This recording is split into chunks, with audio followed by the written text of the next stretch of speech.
செயலாளர் தோழர் அல்காலித் அவர்களே மற்றும் பிசிக அவருடைய அனைத்து தோழர்களே, அதேபோல் சிபிஐஎம்எல் ராஷ்டிரிய கட்சியினுடைய நாகர்கோவில் மாநகர செயலாளர் ராஜ்மோகன் அவர்களே, கணேஷ் அவர்களே, லோக் ஜனசக்தியினுடைய மாவட்ட தலைவர் அண்ணன் சிராக் பாஸ்வான் அவர்களுடைய நம்பிக்கை நட்சத்திரம் தோழர் தர்மக்கண்ணு பேராசிரியர் அவர்களே, நுகர்வோர் பாதுகாப்பு கழகம் மற்றும் மனித உரிமை கழகத்தினுடைய தலைவர் சிவராமன் அவர்களே மற்றும் நம்முடைய தோழர்கள் அனைவரும், அண்ணன் சதீஷ் பாபு உட்பட அனைத்து தோழர்களே, இப்பகுதியிலே 1000 கோடி மண்டல் மண் முறைகேடுகளுக்கு நடவடிக்கை கேட்டு நாங்கள் நடத்துகின்ற இந்த என்ன பேசுகிறார்கள் என்பதை கண்காணித்து வருகின்ற பெரியவர்களே, தாய்மார்களே, சகோதரர்களே, உங்கள் அனைவருக்கும் எங்கள் வணக்கத்தை தெரிவித்துக் கொண்டு, கன்னியாகுமரி மாவட்டத்தில் விவசாயத்தை ஊக்குவிப்பதற்காக, விவசாயத்தை பாதுகாப்பதற்காக, விவசாயிகளுடைய வாழ்வாதாரத்தை உயர்த்துவதற்காக கன்னியாகுமரி மாவட்டத்தினுடைய நிர்வாகம் மரியாதைக்குரிய திருமதி அழகுமீனா அவர்கள் தலைமையிலான நிர்வாகம் கடந்த சில மாதங்களுக்கு முன்னால் வண்டல் மண் இலவசமாக விவசாய தேவைக்காக விவசாயிகள் எடுத்துக் கொள்ளலாம் அப்படி ஒரு உத்தரவை கொடுத்தார்கள். ஆனால் விவசாயிகள் விவசாயத்திற்காக மண்டல் மண் எடுத்துக் கொள்ளலாம் என்ற உத்தரவை பயன்படுத்தி கன்னியாகுமரி மாவட்டத்தில் நெடுஞ்சாலைகளிலே இதே மாவட்ட ஆட்சியர், மாவட்ட காவல் கண்காணிப்பாளர், பொதுப்பணித்துறை அதிகாரிகள், தாசில்தார்கள், ஏடி மைஸ் உட்பட சம்பந்தப்பட்ட அனைத்து துறை அதிகாரிகளும் நேரடியாக கண்கூடாக பார்க்கின்ற மெயின் ரோட்டில் பக்கவர்த்தமாக வயல்வெளிகளை அழித்து, விவசாய நிலங்களை அழித்து, விவசாயத்திற்காக எடுக்கப்பட்ட வண்டல் மண்ணை கொண்டு பிளாட் அமைத்திருக்கின்றார்கள். நான் கேட்கின்றேன், ஒரு தொழில் வளரட்டும், நாங்கள் அதற்கு எதிர்ப்பு அல்ல, அதற்கென்று சட்டம் ஒன்று இருக்கு, அந்த சட்டத்துக்கு உட்பட்டுத்தான் செயல்பட வேண்டும் ரியல் எஸ்டேட் அதிபர்கள். ஆனால் கண்மூடித்தனமாக மாவட்டத்தினுடைய ஆட்சி அதிகாரத்தை திராவிட முன்னேற்ற கழக அரசு வெட்கக்கேடாக ஒரு நிர்வாகத்தை இந்த மாவட்டத்தில் நடத்தி இருக்கின்றது என்ற ஒரு சூழ்நிலையை பயன்படுத்திக் கொண்டு இந்த ரியல் எஸ்டேட் அதிபர்கள் கட்டோத்தனமாக பிளாட்டுகளை நிரப்பிக் கொண்டிருக்கிறார்கள். இன்னைக்கும் பாருங்க, ஒவ்வொரு பிளாட்லையும் 8 கிட்டாச்சி 10 கிட்டாச்சி இன்றைய தேதியில் இருக்கின்றது. இன்னும் பகுதிகளில் எடுத்துக் கொண்டிருக்கின்றார்கள் மண். நாங்கள் என்ன சொல்கிறோம் என்று சொன்னால், நீங்கள் இலவசமாக இந்த மண்ணை எடுப்பதற்கு பதிலாக நீங்கள் இதை கமர்ஷியல் பர்பஸுக்கு வித்திருக்கலாம். இதன் பின்னர் விளைவு என்ன என்று சொன்னால், ரியல் எஸ்டேட் அதிபர்களுக்கு மட்டும்தான் மண்ணில் அனுமதி வழங்கப்பட்டிருக்கின்றது. அதை சார்ந்த விவசாயி போர்வையில் இந்த ரியல் எஸ்டேட் அதிபர்கள் தான் மண் அள்ளி கொண்டிருக்கின்றார்கள், அள்ளியுள்ளார்கள். ஒரு 5 சென்ட் இடம் இருக்குது, அதுல ஒரு 1/2 சென்ட் இடம் பள்ளமா இருக்குது, அதுக்கு ஒரு 3 டெம்போ மண்ணு வேணும்னு கேட்டா ஒரு டெம்போ மண்ணுக்கு 4000 ரூபாய் கொடுக்கணும். அழகுமீனா அவர்களே, கவனமாக கேளுங்கள், 4000 ரூபாய் ஒரு லோடு மண்ணுக்கு, ஒரு டெம்போ மண்ணுக்கு மாவட்ட நிர்வாகம் இலவசமாக வழங்குது. இங்க மணல் மாஃபியாக்கள் விவசாயிகளுடைய போர்வையிலே 4000 ரூபாய் 5000 ரூபாய் கொள்ளை விலை. நான் கேட்கின்றேன், இது என்ன நியாயம்? அதே போல செங்கல் சூளை அதிபர்களுக்கு இலவசமாக கொடுத்திருக்கிறார். மண்ணை செங்கல் சூளை தொழில் முனைவோர்களும் எடுத்துக் கொள்ளலாம் என்று சொல்லி இருக்கலாம். ஆனால் இன்னைக்கு செங்கல் சூளைக்காரர்கள், பாலைச்சட்டிக்காரர்கள் ஒரு லோடு வண்டல் மண் 4000 ரூபாய் ஒரு டெம்போ, ஒரு யூனிட் மண், ஒரு யூனிட் குளத்து மண்ணுக்கு 4000 ரூபாய் கொடுத்து எடுத்திருக்காங்க. எவ்வளவு வெட்கக்கேடான விஷயம். ஆர்வாய் முனையிலிருந்து பூலாப்பாண்டி பார்க்கக்கூடிய அந்த சாலையில பார்க்க இருபுறமும் ஒவ்வொரு செங்கல் சூளையை அடிக்க குமிச்சு போட்டிருக்க மண்ணு, ஒரு லோடு மண்ணு ஒரு யூனிட் 4000 ரூபாய் வாங்கியிருக்காங்க. அழகுமீனா அவர்களே, இது என்ன நீங்கள் காலையிலே நாங்கள் செய்தித்தாளை பிரிக்கின்ற போது கலியக்காவலையிலே அந்த சென்று பார்த்தேன், இங்கே ஊனமுற்றவர்களை போய் பார்த்தேன், இந்த பள்ளிகளை போய் பார்த்தேன், அங்கே போய் பார்த்தேன், இதை போய் பார்த்தேன் என்று நீங்கள் செய்தி போடுகிறீர்கள். இங்கெல்லாம் போறீங்கல்ல, ஏன் சாலையில அந்த காலத்துல இருந்து தூங்க வச்சிருக்கீங்க, சைடு பார்க்க மாட்டீங்க? சைடு பார்த்து பாருங்க, சைடு பாருங்க. வலிமையா இந்த மாவட்ட மக்களுடைய செல்வ வளங்கள் எப்படி இருக்கின்றது? நீங்க இங்கிருந்து கிளையக்கவலை சாலைக்கு சென்றீர்கள் என்று சொன்னால், தக்கலை மார்த்தான திங்கள் சட்டை போறீர்கள் என்று சொன்னால், தோல்வியூர் சைடுல இடது பக்கம் பாருங்க, மழை காணல, மழையை காணவில்லை. மேற்கு தொடர்ச்சி மழை காணவில்லை. ஏன் உங்கள் கண் தெரியாதா? இந்த மலை எங்க போச்சு, எவ்வளவு யூனிட் மண் எடுத்திருக்க, எவ்வளவு யூனிட் கல் எடுத்திருக்காங்க, என்ன எடுத்திருக்காங்க, இதெல்லாம் நீங்க பார்க்கணும்ல. பார்க்கணுமா பார்க்க வேண்டாமா? பார்க்கவே இல்லை. ஏன் மென்சல் கூப்பிட்டு கேட்கணுமா கேட்க வேண்டாமா? கேட்கல. இந்த மாவட்டத்துடைய அழகு நிர்வாகத்தின் மிகச் சீர்கேடு என்னென்று சொன்னால், அனைத்து துறையும் கேவலமாக இருக்கின்றது. நாங்கள் மாநகராட்சியில் இதே மீனாதேவி அவர்களுடைய சொந்த வார்டு, பாரதிய ஜனதா கட்சியுடைய 2 முறை சேர்மனாக இருந்தவருடைய வார்டு. நான் போறீங்கன்னா 15 அடி பள்ளம், இதே பிளாட்ஃபார்ம்ல அந்த சுரங்கபாதை பக்கத்துல 15 அடி பள்ளம். பேஸ்புக்ல வாட்ஸ்அப்ல ஓட்டி இன்னைக்கு 10,000 மக்கள் பார்த்திருக்கு. ஒரு மீனாதேவ் இந்த மாவட்டத்தில் மேயர் வேட்பாளராக போட்டியிட்டு வெற்றி வாய்ப்பு அடைந்திருக்கின்றார்கள். மிக குறைந்த உறுப்பினர் ஓட்டு எண்ணிக்கையில பார்க்கணுமா பார்க்கணுமா? செட்டு வளர்த்து பார்ப்பாங்க. நான் கேட்கிறேன், நாகர்கோவில் மாநகராட்சியில் கிட்டத்தட்ட ஒரு 5,000 கோடி ரூபாய் வளர்ச்சின்னு சொல்லிட்டு பேப்பரை போடுங்க. சாதாரண ஒரு ஓட நடைபாதைகள், சாதாரண நடைபாதைகளை கூட கண்டுகொள்ள முடியாத ஒரு கேவலமான நிர்வாகம். நான் ஆணையருக்கு அனுப்பியிருக்கேன். என்னாச்சு? ஒரு குழந்தையோ ஒரு பாவசாலிகளோ கீழே வந்துட்டாங்க, உயிரிழந்துட்டாங்கன்னு சொன்னா அன்னைக்குதான் நீங்க நடவடிக்கை எடுப்பீங்களா? அதே போல நாங்கள் இந்த வண்டல்மண் பிரச்சனை, சாதாரண பிரச்சனைகளுக்கு கூட இந்த மாவட்ட நிர்வாகத்தால் நடவடிக்கை எடுக்க முடியவில்லை. நான் சொல்லுகிறேன் இன்னொரு விஷயம், வண்டல்மண் ரியல் எஸ்டேட் அதிபர்கள் சுரேஷ் ராஜன் அவர்களுடைய பினாமியாக செயல்படக்கூடிய நிறுவனங்கள் தான் கன்னியாகுமரி மாவட்டத்தினுடைய அனைத்து செல்வந்தர்களுடைய பணங்களும் அங்கே முதலீடு செய்யப்பட்டிருக்கின்றது. அந்த ரியல் எஸ்டேட் அதிபர்கள் கல்படி குளத்துல மண் எடுக்கிறாங்க, கல்படி குளத்துல மண் எடுக்கிறாங்க. ரோடே எவ்வளவுதான் இருக்கும்? ஒரு ரோடு சாலை வந்து கிட்டத்தட்ட ஒரு 20 அடி 24 அடி இருக்கும். அந்த சைடு ஒரு 15 அடி பள்ளத்துல வயல் இருக்கு, கல்படி பாசன பகுதி. இந்த பக்கத்துல ஒரு குளம் இருக்கு. குளத்துக்கு நீர் நேர போனீங்கன்னா கால்வாய் இருக்கு. அந்த கால்வாயினுடைய இருபுறமும் இப்ப இந்த இதுல இருந்து இதுவரை எல்கை இருக்குன்னா, அந்த எல்கையில 20 அடி 25 அடி காத்து மண் எடுத்திருக்காங்க. நான் கேட்கிறேன், இந்த ரோட ஒட்டி இந்த போட ஒட்டி இதுல 2 அடி 3 அடி உயரத்தில் இதுல இருந்து 20 அடி மண்ணை காத்து எடுத்தா மண் அரிப்பு ஏற்படுமா ஏற்படாதா? தண்ணி வரும்போது தண்ணி நிரப்பும்போது கொஞ்சம் கொஞ்சம் மண்ணு போகும். அப்படியே அந்த ரோடு அப்படி நிற்கும். என்னைக்காவது ஒரு நாள் எனக்கு ரோடு வந்து உள்ள விடும். ஒரு காலை நேரங்கள்ல இல்ல மாலை நேரங்கள்ல ஒரு 100-120 பேசஞ்சரோட வரக்கூடிய ஒரு ஸ்கூல் வண்டி அல்லது ஒரு அரசு பேருந்தோ ஏதோ ஒரு பேருந்து ஒரு 50-100 ஆட்களோட வரக்கூடிய கல்லூரி வாகனமோ ஒண்ணு உள்ள வந்துச்சு. எப்படி எடுப்பீங்க? எப்படி காப்பாற்ற முடியும்? 30 அடி 20 அடி ஆழத்துல தண்ணி கிடக்கும் போது நீங்க நம்முடைய பாதிக்கப்பட்ட நம்முடைய உயிரை பார்ப்போமா, அடுத்த உயிரை பார்ப்போமா?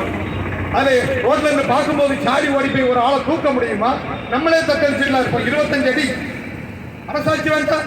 ஒரு 15 அடி உயரத்தில் தண்ணி கிடந்தா எப்படி ஒரு பஸ் உள்ள இருந்தா தூக்குவீங்க? ஓரளவுக்கு மனசாட்சி வேணும். ஒரு மனசாட்சியே இல்லாத அழகுமீனா நிர்வாகம். நான் கேட்கிறேன், இவ்வளவு தூரம் இவ்வளவு பிரச்சனை கிட்டத்தட்ட 30 நாட்களாச்சு. அமலாக்க பிரிவுக்கு விசாரணை கேட்டு சிபிஐக்கு சவால் அனுப்பியிருக்கோம். சம்பந்தப்பட்ட துறை மந்திரிகளுக்கு அனுப்பியிருக்கோம். மத்திய அரசாங்கத்துடைய அனைத்து துறைகளுக்கும் சம்பந்தப்பட்ட துறைகளுக்கு அனுப்பியிருக்கோம். அழகு மீனா மீது ஈடி விசாரணை வேணும். அவர்கள் கீழ் செயல்படக்கூடிய தாசில்தார்கள் 6 தாசில்தார்கள், ஏடி மைட்ஸ், இந்த பிடபிள்யூடி பொதுப்பணித்துறை சேப்பொறியாளர் உட்பட அதிகாரிகள் மீது நடவடிக்கை வேண்டும் என்று மனு கொடுத்திருக்கின்றோம். இன்னைக்கு வரைக்கும் நரேந்திர மோடியினுடைய இடி அழகு விழாவை கண்டு அஞ்சு நடுங்குகிறது. நான் கேட்கின்றேன், செந்தில் பாலாஜி ஒரு அமைச்சர் மாண்புமிகு அமைச்சர் அமலாக்கத்துறை நெஞ்சு வலிக்கு கூட விடாத முடிச்ச அமலாக்கத்துறை மத்திய நரேந்திர மோடியுடைய இடி டிபார்ட்மெண்ட் தலைமைச் செயலகத்தில் உள்ள ஏறி விசாரணை நடத்தின இடி டிபார்ட்மெண்ட் கன்னியாகுமரியில் உள்ள அழகு விழாவை கண்டு அஞ்சே நடக்கிறது. ஏன் இது தாரியமுறை கோரிக்கை? ஏன் அழகு விழாவின் மீது ஏன் ஓடுது? ஏன் ஈடி வர முடியாதா? இல்ல விஜிலன்ஸ் என்கொயரி போடக்கூடாதா? இவ்வளவு தூரம் பிரச்சனை வந்துட்டு இருக்கு. 1000 கோடிக்கு மேல விடிய விடிய மண்ணு. இந்த மாவட்டத்தினுடைய காவல் கண்காணிப்பாளருக்கும் மாவட்ட ஆட்சியருக்கும் நான் உடனடியாக அதே பகுதியில் இருந்து வீடியோ எடுத்து அனுப்பி கொடுத்தேன். பாட்டில் இருந்து அனுப்பி கொடுத்தேன். அழகு மீனா போன் எடுக்கல, பிசி கலெக்டர் பிசி போன் எடுக்காங்க. இதுவரைக்கும் எந்த மாவட்ட ஆட்சியர் இது போல இருந்தது. ஆனால் 3 முறை மாவட்டத்துடைய காவல் கண்காணிப்பாளர் லைன்ல வந்து இது எந்த இடத்துல இந்த சம்பவம் நடக்குது, இந்த கொலை எப்படி வரணும், இது எந்த பகுதியில இருக்கு இதெல்லாம் கேட்டாங்க. இது என்ன செய்யலாம், அடுத்த கட்டம் நம்ம என்ன செய்யலாம், எவ்வளவு பாஸ் கொடுத்திருப்பாங்க, இது யார் எடுக்கிறது, எல்லா விவரமும் கேட்டாங்க. அங்க போய் ஸ்பாட்டையும் போய் பார்த்தாங்க. ஆனா மாவட்டத்தினுடைய ஆட்சியர் மிக ஏன்னு கூட கேட்கல, அது என்னன்னு கூட பார்க்கணும். எவ்வளவு கேவலம்! நான் கேட்கிறேன், இவ்வளவு பிளாட் போட்டு இந்த குளத்துல மண்ணெல்லாம் விவசாயத்தை வாழ வைக்கன்னு சொல்லி வயல்ல கொண்டு தட்டிட்டு கல்ல போட்டு அந்த கல்லை புடிஞ்சிட்டு வாழையா தண்ணீர் நடு. இது நிரந்தர விவசாய நிலம். எந்தெந்த சர்வேயங்களுக்கு மண்டல் மண் எடுக்க அனுமதி வழங்கி இருக்கின்றதோ அந்த சர்வேயங்கள் நிரந்தர விவசாய நிலம். அறிவிங்க, குளங்களை ஆய்வு பண்ணுங்க. ஏன் மாவட்ட ஆட்சியர் ஏன் குளங்களை போய் பார்க்க கூடாது? குளத்தை அளங்க. எவ்வளவு யூனிட்டுக்கு எந்த அதிகாரியால் பாஸ் வழங்கப்பட்டிருக்கின்றது, யார் யாருக்கு எவ்வளவு வழங்கப்பட்டிருக்கிறது, மொத்த பாஸ் குளத்தை அளங்க. எவ்வளவு யூனிட் மண்ணை எக்ஸஸ் ஆயிருப்பீங்க. உடனே தூக்கி அந்த தாசில்தார் ஏடி மைன்ஸ் பிடிஓ இன்ஜினியர் வசதி எல்லாத்தையும் உள்ள போடுங்க. அதோட பிரச்சனை முடியும் இல்ல. அதிகாரி தப்பு பண்ண நடவடிக்கை எடுக்க கூடாதா? ஏன் அதிகாரிக்கு கொம்பா வளர்ச்சிருக்கு? ஏன் பொதுப்பணித்துறை அதிகாரி ஒவ்வொரு வயல்களையும் தண்ணீர் தேங்காது அப்படி சர்டிபிகேட் எல்லா வயலுக்கும் சர்டிபிகேட் கொடுத்து இன்னும் இருக்கக்கூடிய பிடபிள்யூ ஆபீசர், ஏன் பிடபிள்யூ ஆபீசர் தப்புக்கு நடவடிக்கை எடுத்தார். ஏன் போலீஸ் வந்து பிடிக்குமா? மாவட்ட ஆட்சியரை கேட்கிறேன்.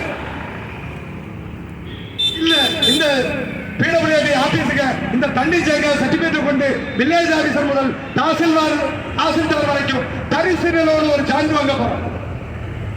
சும்மா ஒன்றும் பிளாட் போட முடியாது.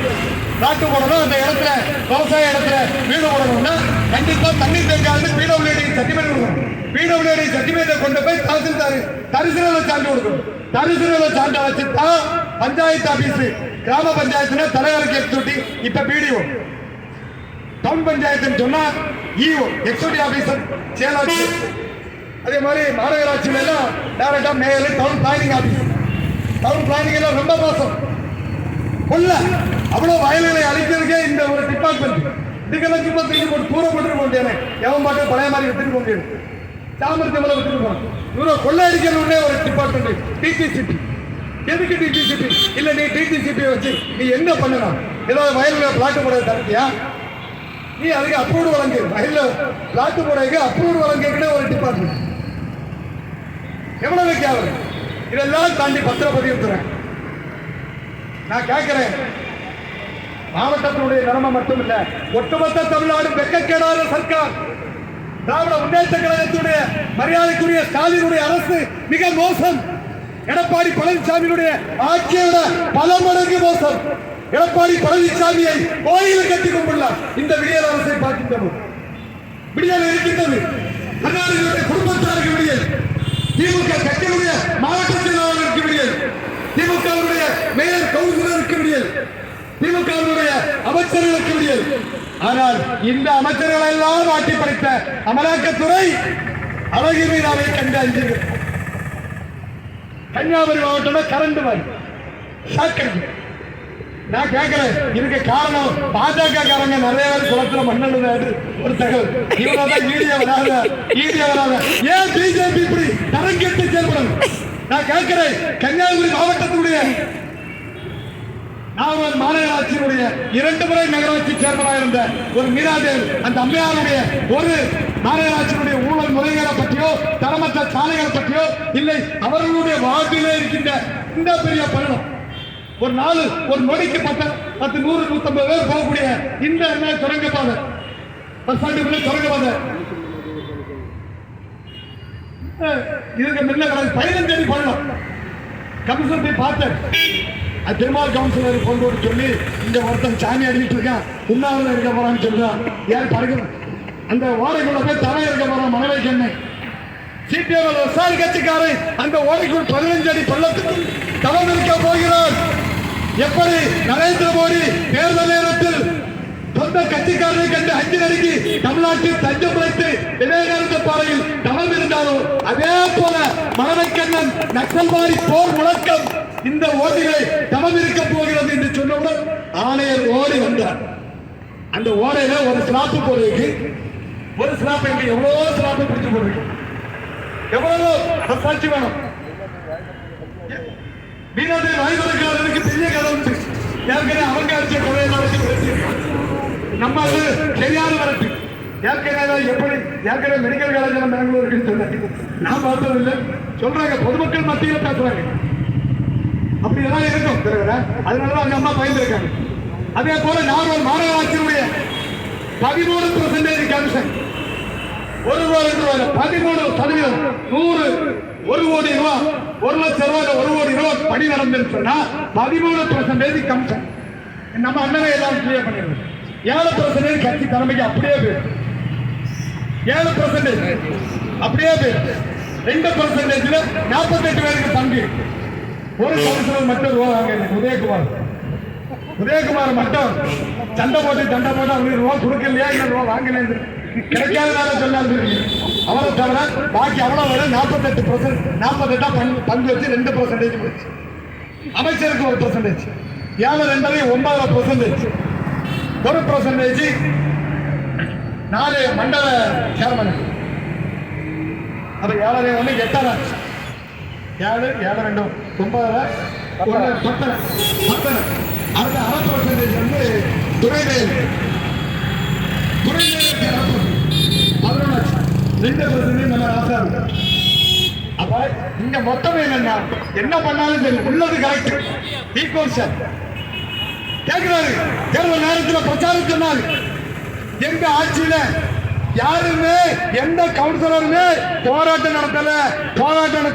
பாஜக காரன் கூட போராட்டம்.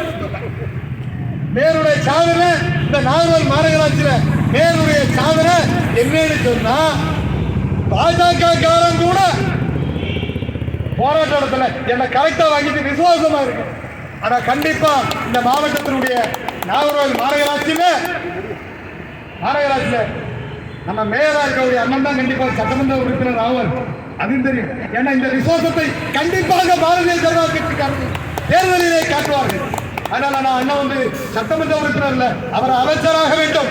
அவர் டாஸ்மார்க் அமைச்சராக அப்பதான் நீதிமன்ற டாஸ்மார்க் அமைச்சராக எங்கள் அண்ணன் மாசமிந்த அண்ணன் மகேஷ் அவர்கள் வர வேண்டும். கண்டிப்பாக நாகர்கோவில் சட்டமன்றத்தில் அவர் சட்டமன்ற உறுப்பினர் ஆவார் என்பது மாற்று கருத்து இல்லை. அதுவும் உங்கள் மத்தியிலே சொல்கிறேன். அதே போல அண்ணன் அவர்கள் கிறிஸ்தவ இஸ்லாமிய மக்களுடைய வாக்கை பெறுவார்கள். இங்கே போட்டியிடுகின்ற திராவிட முன்னேற்ற கழகத்தினுடைய தலைமையிலான அணிகள் கிறிஸ்தவ இஸ்லாமியருடைய வாக்கு தான் அவர்களுடைய நம்பிக்கையான வாக்கு. ஆனால் கன்னியாகுமரி மாவட்டத்தில் ஆசாரிப்பள்ளம் மருத்துவக் கல்லூரி மருத்துவமனையில் மன்னர் மார்த்தாண்டவர்மா காலத்தில் மன்னர் மார்த்தாண்டவர்மா அரசு சபையால் பிரிட்டிஷ் சர்க்கார் பிரிட்டிஷ் இங்கிலாந்து கன்னியாகுமரிகள் நடத்திய டிபி ஆஸ்பத்திரி காசநோய் மருத்துவமனையில் அவர்கள் தங்கியிருந்து மக்களுக்கு பணி செய்கின்ற போது அவர்கள் வழிபட்ட வழிபாட்டு தலம் இன்றைக்கு தட்டவர்த்தனமாக பொதுமக்கள் பார்வைக்கு வந்திருக்கின்றது. மாண்புமிகு மாவட்ட அழகின் அவர்கள் நிர்வாகம் செய்தது ஒரே ஒரு சாதனை, அந்த மரக்கிளையை வெற்றியது.